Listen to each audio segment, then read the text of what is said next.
السلام علیکم ورحمۃ اللہ وبرکاتہ۔ میں ہوں عبدالقادر اور آپ دیکھ رہے ہیں میرا یوٹیوب چینل۔ ناظرین، سب سے پہلے میں آپ سے یہ گزارش کرنا چاہوں گا کہ اگر ابھی تک آپ نے میرا یوٹیوب چینل سبسکرائب نہیں کیا تو برائے کرم آپ میرا چینل سبسکرائب کریں اور بیل آئیکن پر بھی کلک کر لیں تاکہ میری آنے والی ویڈیوز آپ تک پہنچ سکیں۔ کل خوشاب کے اندر ایک بڑا المناک واقعہ پیش آیا اور اس سے ہماری مملکت خدا داد بھی بدنام ہوئی اور خصوصی طور پر ہمارا مذہب یعنی اسلام بھی بدنام ہوا۔ اس کے اندر ہمارا بہت بڑا قصور ہے۔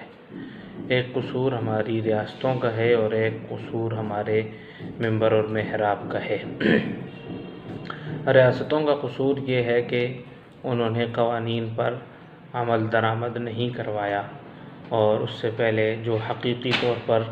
ایسے لوگ جو ثابت شدہ گستاخان رسول تھے،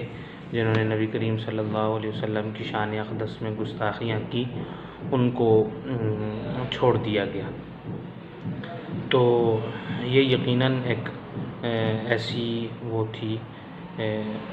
صورتحال تھی جس کی وجہ سے ہمارے ملک کے اندر قانون کے اوپر صحیح معنی پر عمل نہ ہونے کی وجہ سے لوگوں کا اعتماد قوانین سے اٹھ گیا اور انہوں نے قانون اپنے ہاتھ میں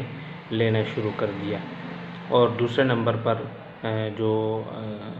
زیادتی ہے وہ ہمارے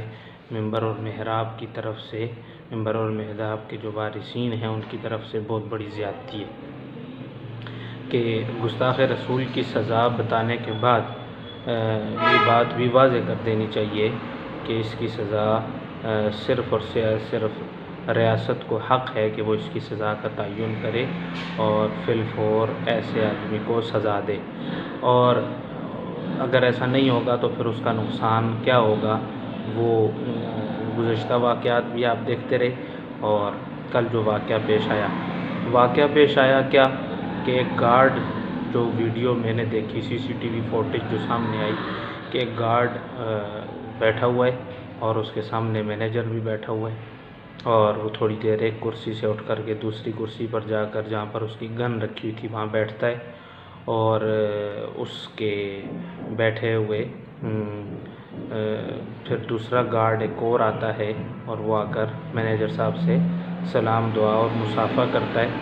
اور وہ مصافحہ کر کے پیچھے ہوتا ہے تو یہ گارڈ 2 فائر مار کے اس کو قتل کر دیتا ہے، اور 2 فائر اپنی اس کی ریپیٹر کے جو اس نے مارے اس کی وجہ سے وہ شخص زخمی ہوا۔ پھر بعد میں وہ جہاں تک ابھی تک کی اطلاعات ہیں کہ وہ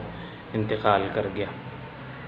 اس کے چچا کا جو بیان سامنے آیا وہ یہ ہے کہ ہم سچے اور پکے عاشق رسول ہیں، ہم نبی کریم صلی اللہ علیہ وسلم کی گستاخی کو قطعاً درست نہیں سمجھتے، قادیانیت سے ہمارا کوئی تعلق نہیں ہے۔ اس قتل ہونے والے عمران حنیف صاحب کی جو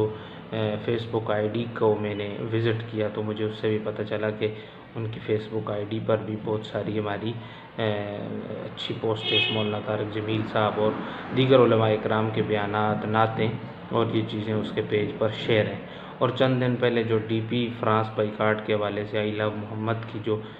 DP تھی وہ اس کی فیس بک کے اوپر موجود تھی۔ یہ ساری چیزیں دیکھنے کے بعد ایک ہی بات سمجھ میں آتی ہے کہ یہ سانحہ کسی ذاتی رنجش کی بنا پر ہوا تھا، یا اس گارڈ نے مسئلے کو صحیح طریقے سے سمجھا نہیں۔ اور وہ گارڈ کی جہاں تک CCTV وہ ویڈیو سامنے آئی وہ کہتا ہے یہ کہتا ہے سنتیں کچھ نہیں ہیں، بس صرف فرض پڑھو، اور دوسری چیز یہ ہے کہ یہ شخص کہتا ہے کہ نبی محتاج ہیں اور صرف دینے والی ذات صرف اللہ تعالیٰ کی۔ تو یہ کوئی ایسا مسئلہ نہیں ہے۔ جب اس قسم کے فروعی اختلافات منبر اور محراب سے بیان کیے جائیں گے تو پھر ایسے سانحات اور واقعات پیش آئیں گے۔ واللہ عالم اب شہید ہونے والا کس مسلک اور کس مذہب سے تعلق رکھتا ہے، مسلک سے تعلق رکھتا ہے، مذہب تو ظاہر ہے اس کا اسلام ہے، دین اس کا اسلام ہے، لیکن یقیناً یہ سانحہ مسلمانوں کے لیے بھی اور پاکستانیوں کے لیے بھی، ہمارے قانونی لوگوں کے لیے بھی اور ہمارے